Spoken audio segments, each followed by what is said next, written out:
Waziri Mkuu wa Hispania Pedro Sanchez ameendeleza ukosoaji wake dhidi ya hatua za kijeshi za Marekani na Israel nchini Iran, akisisitiza msimamo wake licha ya vitisho vipya vya kibiashara kutoka Washington.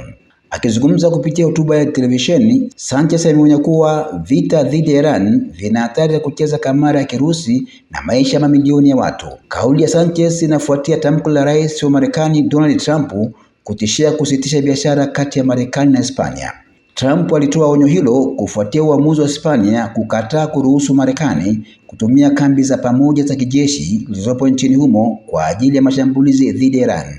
Katika hotuba yake, Sanchez amesema Hispania haitashiriki katika jambo ambalo linaona ni hatari kwa dunia na kinyume na maadili na maslahi yake ya kitaifa. Hatutakuwa washirika katika jambo ambalo ni baya kwa dunia na pia linapingana na maadili na maslahi yetu kwa sababu tu ya kuogopa kulipiziwa kisasi na mtu yeyote. Mwisho wa kunukuu. Hata hivyo, haijawa wazi ni kwa namna gani Trump angeweza kusitisha moja kwa moja biashara na Hispania kwa kuwa taifa hilo ni mwanachama wa European Union. Umoja huo wa nchi 27 ndio unaosimamia na kujadiliana masuala ya kibiashara kwa niaba ya wanachama wake wote.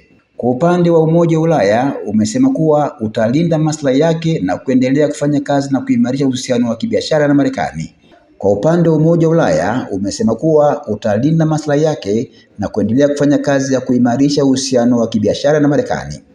Ulaya ilikumbusha kuwa mwaka jana ilifikia makubaliano ya kibiashara na Marekani baada ya miezi kadhaa sintofahamu ya kiuchumi iliyochochewa na sera kali za ushuru za Trump.